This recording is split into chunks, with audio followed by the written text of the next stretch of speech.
अब भ्रमर गीत सार पद संख्या 2 राग सोरठ। कहियो नंद कठोर भये हम दो बीरे डारी पर घरे मानो थाती सौंप गए तनक तनक ते पाली बड़े किए बहुत सुख दिखराए गोचारण को चलत हमारे पीछे कौसुक धाये ये वसुदेव देव की हमसे कहत आपने जाए बहुर विधाता जसमत जू के हमें न गोद खिलाए कौन काज ये राजनगर को सब सुख सो सुख पाए सूरदास ब्रज समाधान कर आज काल हम आए। प्रसंग प्रस्तुत पद में सूरदास जी ने नंद बाबा के प्रति उपालंब भाव की अभिव्यक्ति की है और साथ ही ब्रज की मधुर स्मृतियों का चित्रण भी बहुत ही मार्मिकता के साथ किया है। व्याख्या कवि कहना चाहते हैं, कवि सूरदास जी कहते हैं कृष्ण उद्धव से कह रहे हैं कि हे उद्धव, नंद बाबा से जाकर कहना वे हम दोनों भाइयों को दूसरों के घर में डालकर न कठोर कैसे हो गए हैं। हम दो बीड़े डाली पर गए, हम दोनों भाइयों को दूसरे घर में डालकर इतने कठोर कैसे हो गए हैं। मानो थाती सौंप गए हैं, ऐसा लगता है कि मानो दूसरों के घर में हमको छोड़कर किसी की धरोहर को सौंपकर अपने कर्तव्य से मुक्त हो गए हैं, अर्थात वे हमें भूल गए हैं। तनक तनक के पाल बड़े किए बहुत ही सुख दिखाए। हमें छोटे छोटे से जब हम थे तो हमें पाल पोस कर बड़ा किया और बहुत सारे सुख दिए और जब हम गौचारण को चलत हमारे पीछे कौशक धाये और जब हम गौ चराने के लिए जाते तो स्नेहवश हमारे पीछे पीछे कितने ही कौशक कितने ही कोस दौड़ते हुए आते थे। ये वसुदेव देव की हमसो कहत आपने जाए। यहाँ ये वसुदेव देव की हमें अपना पुत्र कहते हैं कि हमने तुम्हें पैदा किया है। बहुर विधाता जसमुत के हमें न गोद खिलाए और इससे हमारी मनोव्यथा और बढ़ जाती है। मुझे विधाता समझते हैं और कहते हैं कि हमें यशोदा मैया की गोद में नहीं, यशोदा मैया ने हमें अपनी गोद में नहीं खिलाया है। अब तो हम यशोदा माता के प्यार से भी वंचित हो गए हैं। कौन काज ये राजनगर को सब सुख सो सुख पाए। कौन काज, इस मथुरा नगरी में सब प्रकार के वैभव हैं, लेकिन किस काज के हैं। सब सुख सो सुख पाए। यहाँ पर सारे सुख ऐश्वर्य वैभव हमें प्राप्त हुए हैं, लेकिन ये हमारे किसी काम की नहीं है। ब्रज नगरी के सहज स्वाभाविक स्नेह रंग में रंगे सुख की तुलना में तो यहाँ के सुखों का कोई भी महत्व नहीं है। ब्रज की नगरी में हमें अत्यधिक प्रेम की प्राप्ति होती। सूरदास ब्रज समाधान कर आज काल ही हम आए।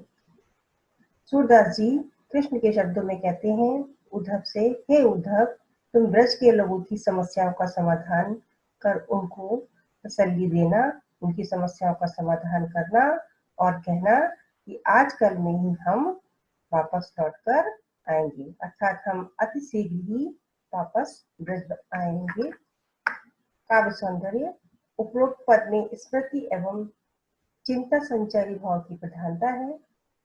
मानो थाती सौंप गए में उत्प्रेक्षालंकार की सुंदर अभिव्यंजना है। पद की तीसरी पंक्ति में तनक तनक के पार बड़े किए बहुत ही सुख दिखाए वात्सल्य रस की प्रधानता है। कौन काज ये राज, इस पंक्ति में नगरीय संस्कृति की तुलना में ग्रामीण संस्कृति को महत्वपूर्ण बताया है। बाल सुलभ भोलापन पद में दृष्टिगोचर हो रहा है। ब्रज भाषा का माधुर्य है।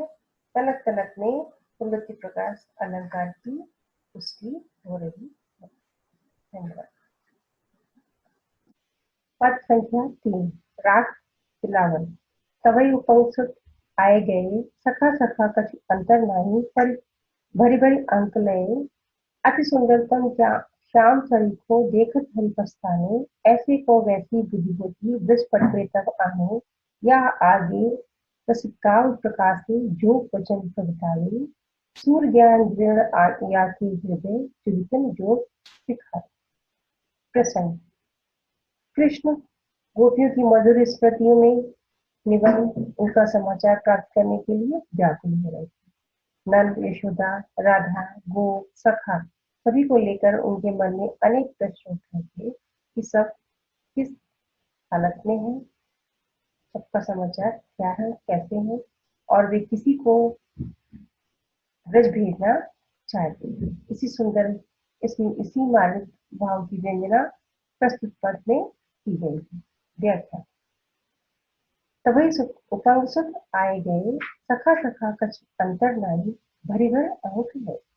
सूरदास जी का कथन है कि जब कृष्ण ब्रज प्रदेश की स्मृति में डूबे हुए थे और किसी के द्वारा संदेश भेजना चाह रहे थे, संयोगवश उसी बीच उनके मित्र उद्धव जी वहां आ गए। दोनों मित्रों में कोई अंतर नहीं था, दोनों ही प्रेम भाव से एक दूसरे के गले मिले। अति सुंदर तन श्याम सरीखो देखत हरि पस्ताने, ऐसे को वैसी बुद्धि होती ब्रज पटवे तब आने। उद्धव का शरीर भी कृष्ण के सदृश ही अत्यंत सुंदर एवं श्याम वर्ण था। दोनों में अंतर सिर्फ इतना ही था कि कृष्ण प्रेम धारा में निमग्न थे और उद्धव ज्ञान धारा में। इसी अंतर को देखकर कृष्ण पछताने लगे और कहने लगे कि इनका इस सुंदर शरीर के साथ प्रेम युक्त मन भी होता तो कितना अच्छा होता। अब तो इन्हीं को ब्रज भेजना चाहिए, या आगे रस काव्य प्रकाशे जो वचन प्रगटावे, सूर ज्ञान दृढ़ आके हृदय जुक्तन जोग सिखावे। जिससे अब तो इन्हीं को ब्रज भेजना चाहिए, जिससे इनके हृदय में प्रेम का जो शोध सूख गया है वो हरित हो सके, हरा भरा हो जाए। इनके हृदय में भी प्रेम की इनके हृदय में भी प्रेम की उत्पत्ति हो जाए। आगे कृष्ण कहते हैं कि ये तो इतने शुष्क और नीरस है कि इनके सामने प्रेम युक्त बातें की जाए तो ये योग की नीरस बातें करने लगते हैं। प्रेम युक्त बातों का इनके जीवन में कोई भी महत्व नहीं है। कृष्ण आगे सोचते हैं कि इनके हृदय में ज्ञान अर्थात योग मार्ग के प्रति दृढ़ आस्था है। सूर्य ज्ञान दृढ़ आके हृदय चुप्तन चुप। यदि इनके हृदय में योग मार्ग के प्रति दृढ़ आस्था है तो ये ब्रज जाकर गोपियों को योग की ही बातें सिखाएंगे। तात्पर्य यह है कि गोपियों की अनन्य प्रेमासक्ति देखकर योग मार्ग में उनकी दृढ़ आस्था खंडित हो जाएगी और इनको भी प्रेम की महत्ता समझ में आने लगेगी।